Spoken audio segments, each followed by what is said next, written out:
menganggap bahwa panci-panci yang sudah lubang tak layak untuk dipakai. Namun sebenarnya panci-panci yang sudah lubang masih bisa ditambal dengan bantuan tukang patri.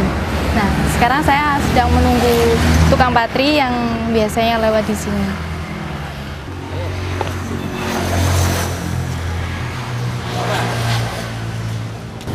Pak, permisi. Panci yang lubang ini bisa dibenerin? Lubangnya kecil sih. Bisa. Bisa ya? Bisa. Oh ya udah. Benerinnya di mana? Ya sini. Di sini aja ya? Ya, sini, Oke. sini.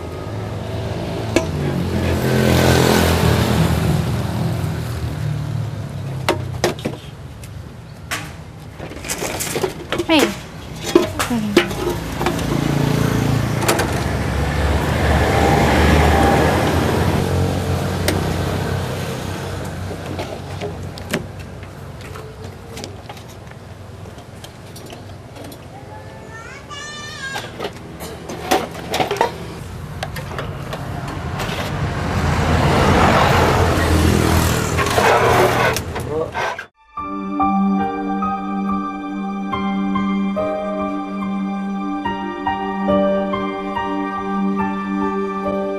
Bagi sebagian orang, berjualan dengan cara berkeliling adalah pekerjaan yang melelahkan dan mempunyai banyak resiko.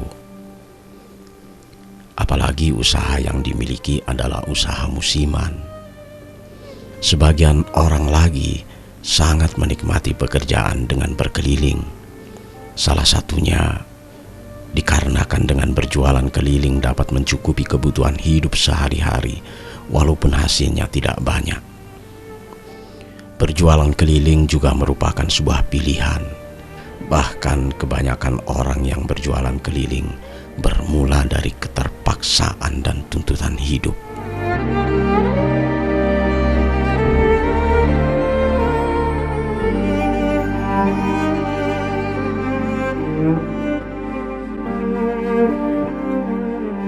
Tempat usaha yang semakin mahal juga membuat mereka harus bersahabat dengan jalanan.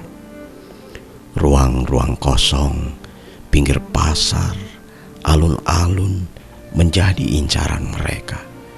Sedikit mengganggu memang, tetapi karena keadaanlah yang memaksa mereka mengambil langkah demikian untuk menjawab kegelisahan di malam hari dan memaksa mimpi indah mereka terwujud di tengah cemoohan juga mata yang menatap sinis.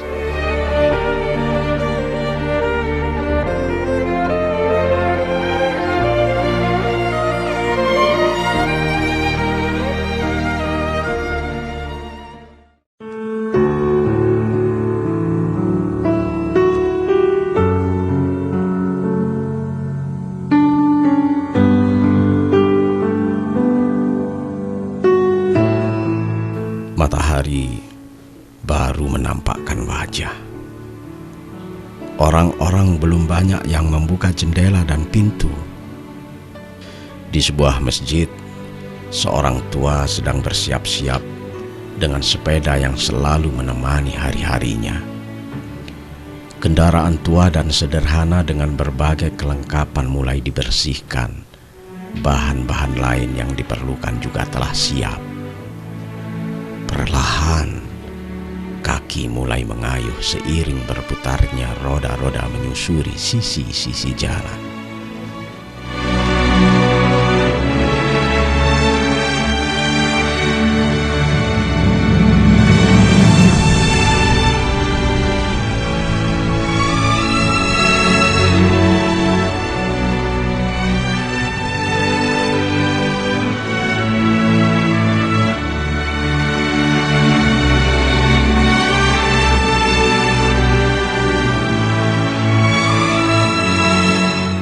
Robil, usianya yang sudah tua ini, mempunyai pekerjaan sehari-hari sebagai tukang patri keliling. Pekerjaan ini sudah dilakukan selama kurang lebih 40 tahun. Berawal ketika usaha kecil yang digeluti mengalami kemunduran serta kehabisan modal. Beberapa usaha yang lain juga pernah dicobanya. Seiring waktu Pak Robil mulai mempelajari alat-alat patri. yang didapat dari seorang kerabat dekat. Akhirnya, Pak Robil memberanikan diri memulai pekerjaan baru sebagai tukang patri keliling.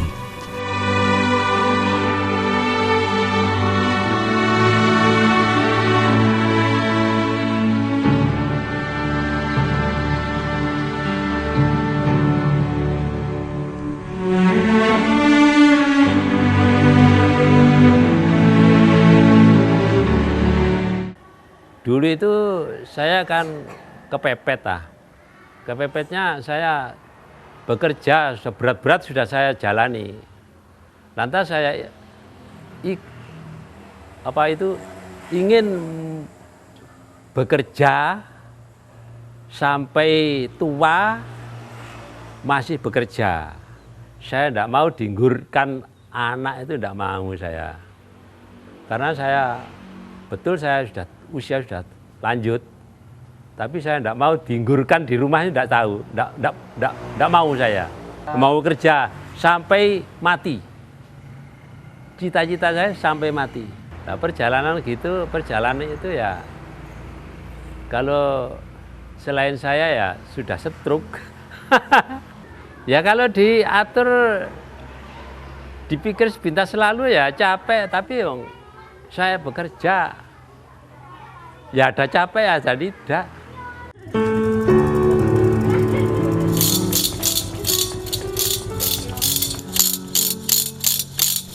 Suara besi-besi kecil yang terangkai dalam genggaman Pak Robil menjadi ciri khas dan penanda kehadiran Pak Robil. Besi-besi tersebut seakan memanggil-manggil dan menarik perhatian semua orang yang berada di dalam rumah.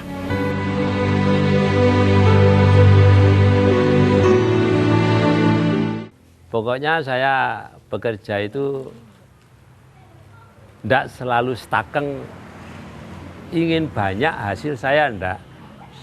Saya jalan-jalan, mencari hiburan dengan bekerja, biar awet muda, tahu anak yang muda-muda. Itu. Tadi saya bikin senang lah. Tidak saya stakeng, saya kerja sekian, harus dapat hasil sekian, tidak saya. Kalau gitu saya cepat tua. Pokoknya sehari-harinya kalau saya berjalan dapat hasil gitu saja.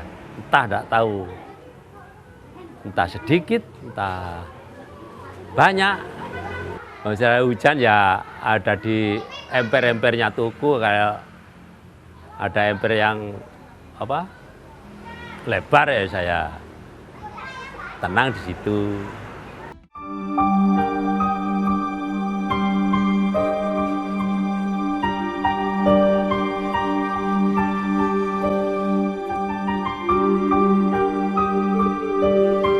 Sepeda tua yang tidak lagi kokoh menggambarkan usia orang yang menaikinya. Sepeda tua ini juga menjadi saksi perjalanan Pak Robil. Debu jalanan, lalu lalang kendaraan bermotor, panas dan hujan menjadi bagian dalam menjalani pekerjaannya. Tidak ada keluhan-keluhan terlontar dari ucapnya. Semua dijalani dengan semangat dan keinginan untuk mendapatkan hasil yang cukup.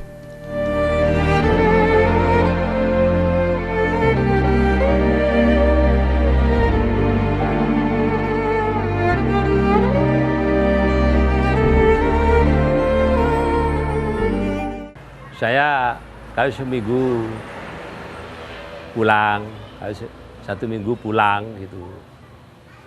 Kalau tidak dapat hasil pulang, bikin setoran di rumah tidak ada. Iya, ya jalan, tiap hari ya jalan. Tidurnya ya di musola-musola itu. Ini bekerja, bikin sanggup ibadah.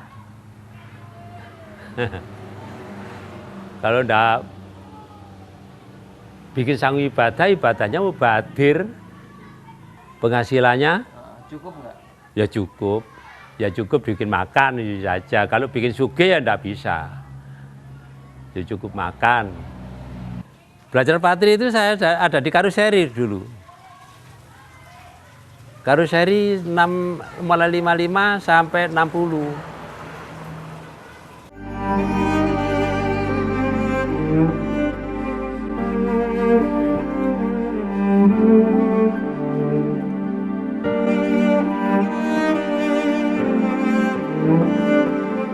Pagi hingga sore hari, Pak Robil terus melakukan pekerjaan sebagai tukang patri. Dari tempat satu ke tempat lain, melewati jalan-jalan sepi dan keramaian. Menaklukkan jalan menanjak atau menurun, memanggil para pemilik perkakas rusak dengan suara besi kecil di tangannya. Di saat tidak ada pemesan, hanya teman-teman dari lingkungan sekitarlah tempat berbicara dan menjadikan hiburan tersendiri. Jika beruntung, Pak Robil mendapat banyak pesanan, hingga harapan muncul dari raut wajah yang semakin tua.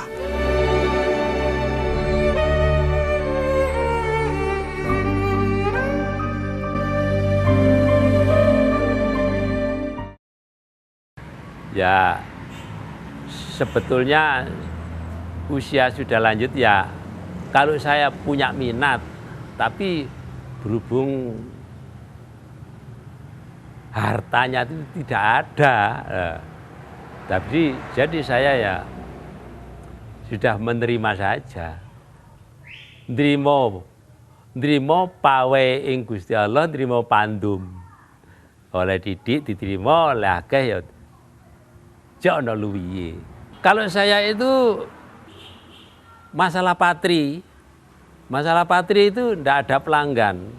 Masalahnya kalau saya ini bikin betul barang satu, ya pokoknya tidak kobong, dengan tidak hilang, sampai 5 tahun, 3 tahun tidak akan bejat.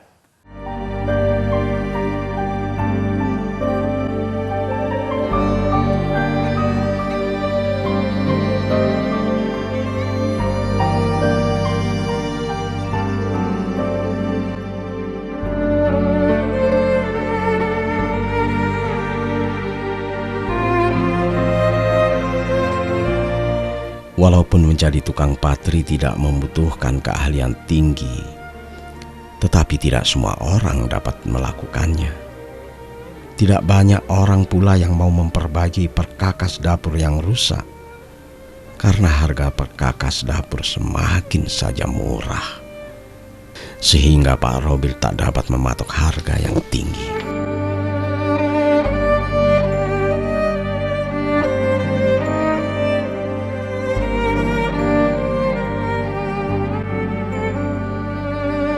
Peluh menetes dari wajah dan tubuh. Sesekali terlihat Pak Robil beristirahat melepas lelah. Namun lelah itu hanya menyapanya sejenak. Keinginan untuk mencari pelanggan lebih kuat. Terkadang Pak Robil berhenti mengayuh sepeda pada saat melayani para pemesan saja.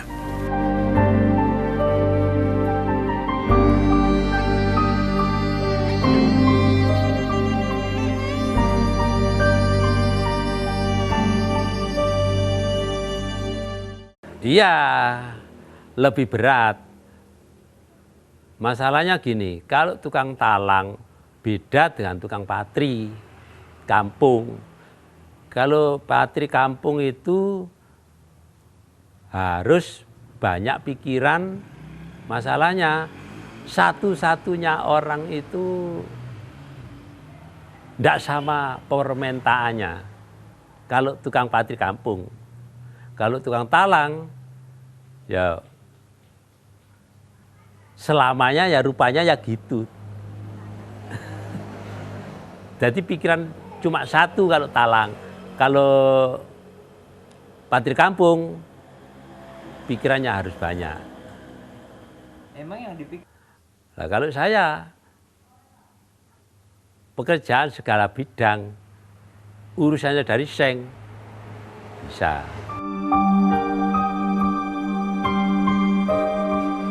Satu persatu dengan kelincahan tangan tuanya, Pak Robil memperbaiki perkakas rusak para pemesan dan memberi jawaban bagi dirinya juga harapan-harapannya. Hingga hari menjelang sore dan orang-orang menghentikan pekerjaannya, perlahan Pak Robil kembali mengayuh sepeda, dan kali ini tanpa suara besi di tangannya. Kalau cuma saya ini pengalaman banyak, tidak diikuti harta, jadi tidak punya apa-apa. Susahnya, kalau tukang patri saya kira saya tidak ada kesusahan. Pokoknya air keras banyak, patri banyak, sudah cukup. Nanti apa seng-seng itu beli ke toko. Gitu. Kalau andalan lain-lain tidak ada saya kira.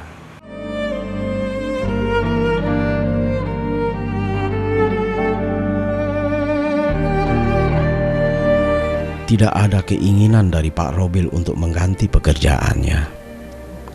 Selain kemampuan dan keahlian terbatas, tidak adanya modal, juga usia yang semakin tua.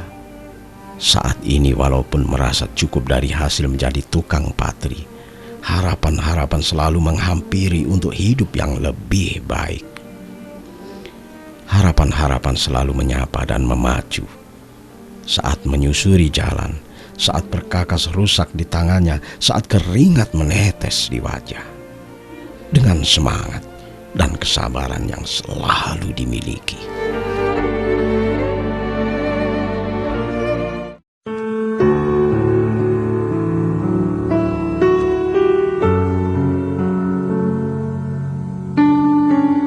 Bukan rumah yang indah dengan kenyamanannya, bukan pula rumah dengan taman kecil di depannya. Tidak ada penyambutan dari sang istri maupun anak-anak kecil saat pulang menyelesaikan pekerjaan. Emperan toko, ruang-ruang kosong, bahkan masjid-masjid menjadi tempat untuk berlindung di kegelapan malam. Tempat bagi orang-orang yang tak pernah pulang. Orang-orang yang harus mengumpulkan rezeki untuk kembali ke kampung halamannya. Seperti Pak Robil yang tak pernah pulang.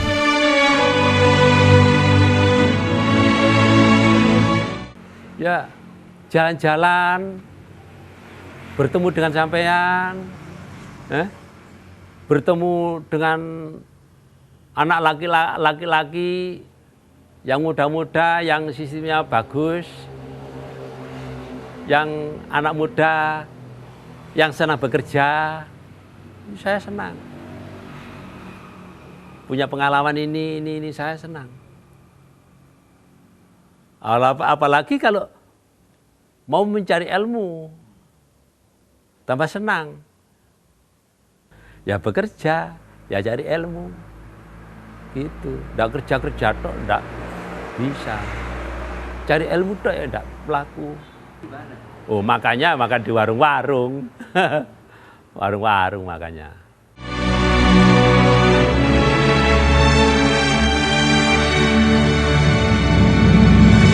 Kesenangan Pak Robil adalah ketika sedang melakukan pekerjaan. Perjalanan yang dilakukan menjadi hiburan. Harapan Pak Robil hanyalah dapat terus bekerja sampai dirinya tak lagi dapat bergerak. Sepeda tua, alat-alat patri, dan besi-besi yang terangkai di tangan adalah bagian hidup Pak Robil di tengah kesabaran, ketekunan, semangat, dan kesederhanaannya yang akan menceritakan dan menjadi saksi dengan diamnya. Sebuah kisah dari sisi jalan, kisah dari sang tukang patri.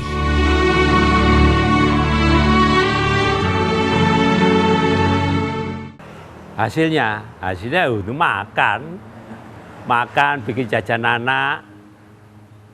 Cucu saya itu, saya mulai matri itu mulai 64 sampai sekarang itu tidak berubah. Saya sudah senang.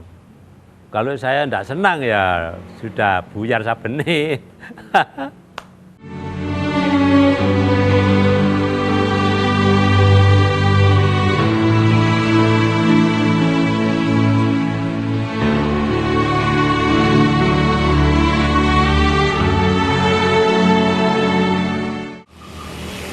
Ternyata Pak Robil sedang menjalankan ibadahnya. Nah, untuk itu saya harus menunggu beliau untuk beberapa saat di masjid ini.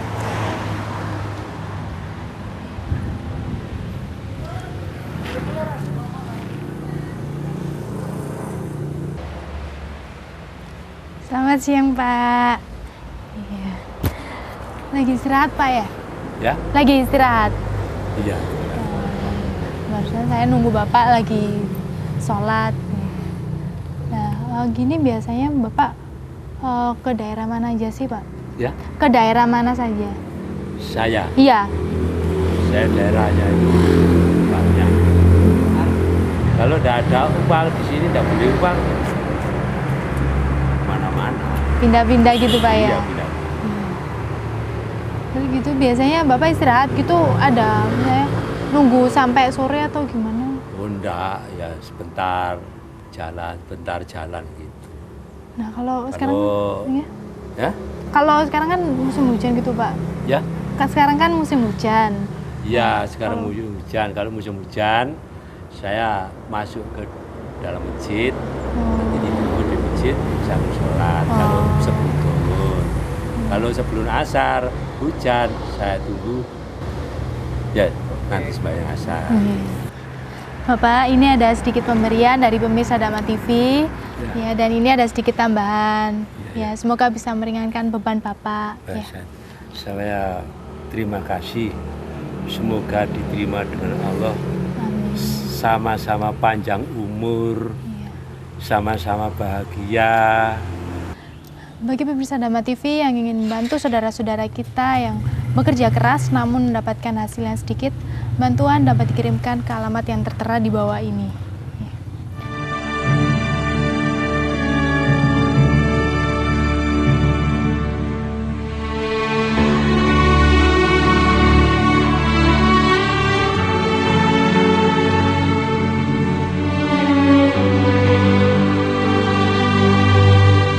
Salah satu yang dianjurkan dalam setiap agama adalah berbuat kebajikan, tanpa memandang agama, ras, dan segala perbedaannya.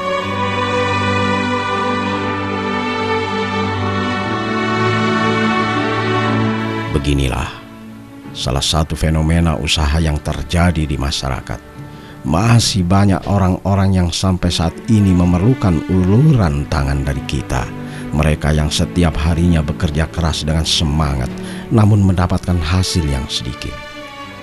Marilah kita membantu orang-orang yang membutuhkan, dimulai dari hal-hal kecil sesuai dengan kemampuan masing-masing.